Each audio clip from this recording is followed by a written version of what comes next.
Hello everyone, I am Dr. Gaurav Garg. I am a senior consultant urologist and andrologist. I'm working in New Delhi, India. Today we are diving into a topic that a lot of men will deal with at some point in their lives, but they don't often talk about it much, and that's BPH or benign prostatic hyperplasia.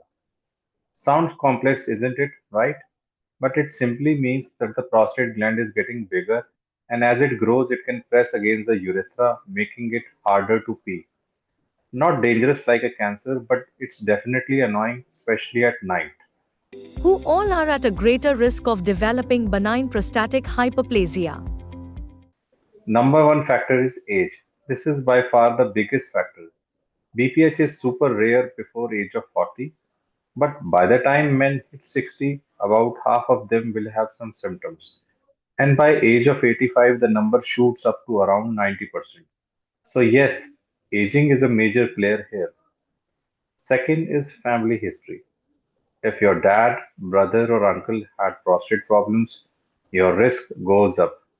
Genetics matter more than most people realize when it comes to BPH. Third is lifestyle choices.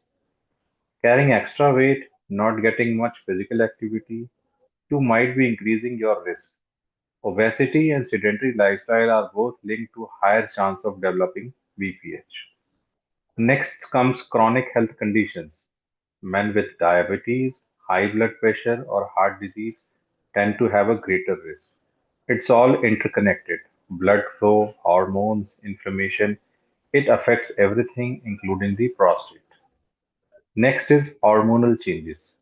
As men age, the testosterone levels naturally decline, but another hormone called dihydrotestosterone or DHT tends to rise in the prostate and it can trigger the gland to grow.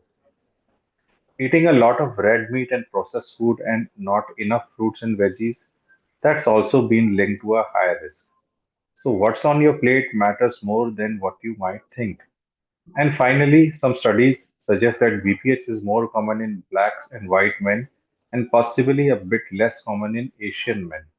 But lifestyle and diet probably play a role here too.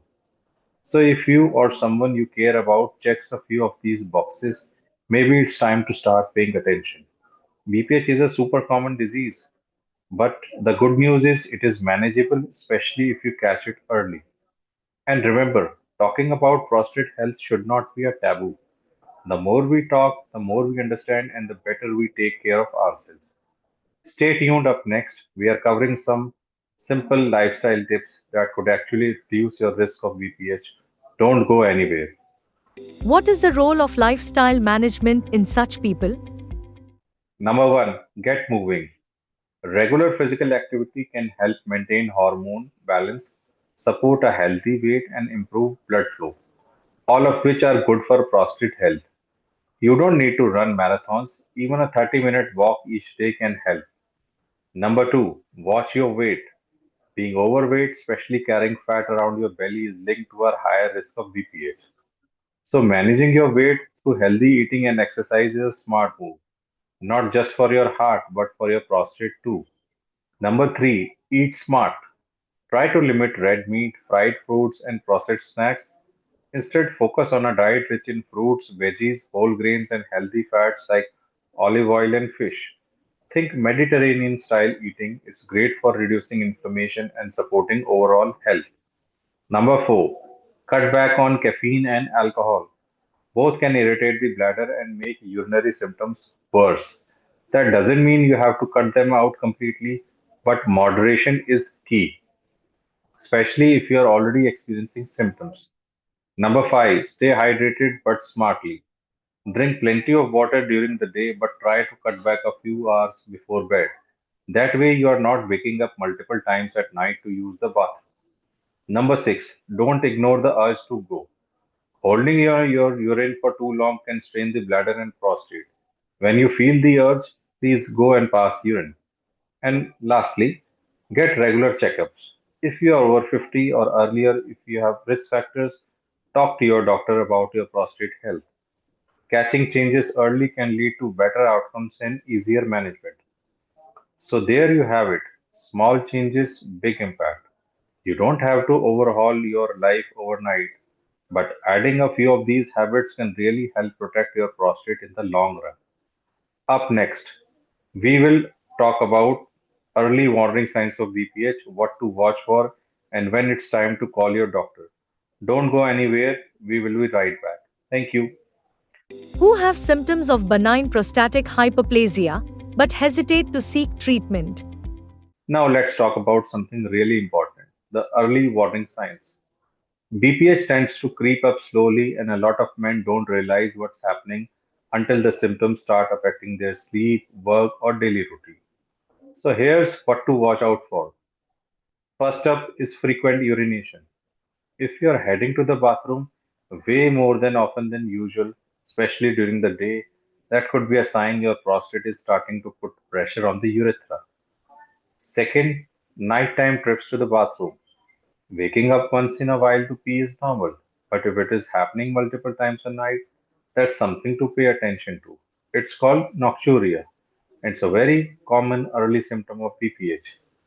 Thirdly, a weak or a slow urine stream.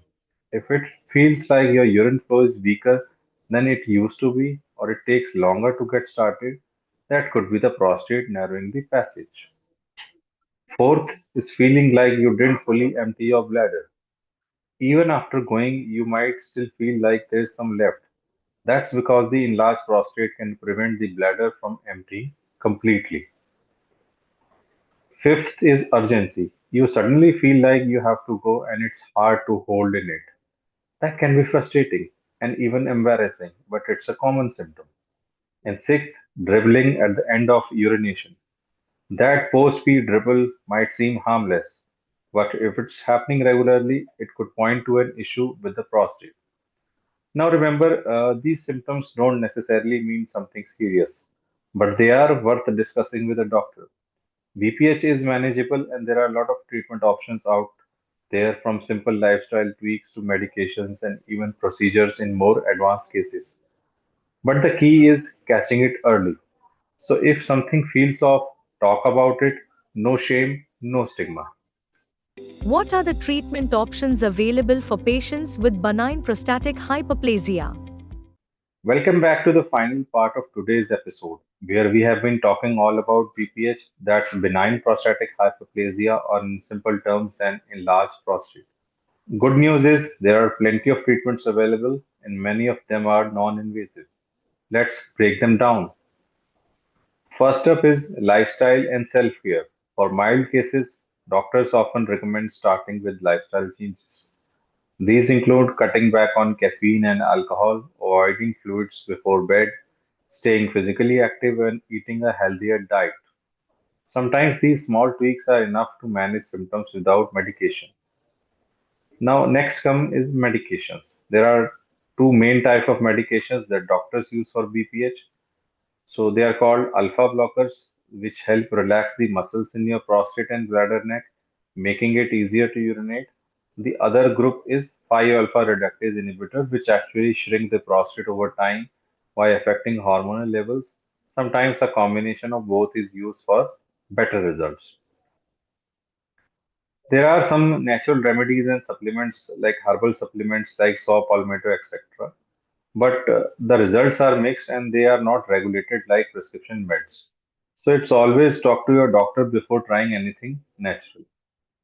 Next, if the medications don't help or symptoms are more severe, there are office-based procedures like TURP, RESM, which uses steam therapy to shrink prostate tissue, a Eurolift, a procedure that lifts and holds the enlarged prostate tissue out of the way so it no longer blocks the urethra.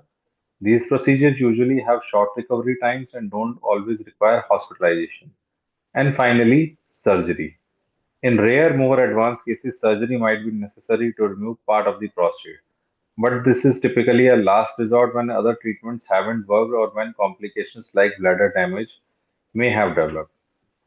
So, the bottom line is BPH is very manageable, and the earlier you get on top of it, the more options you'll have.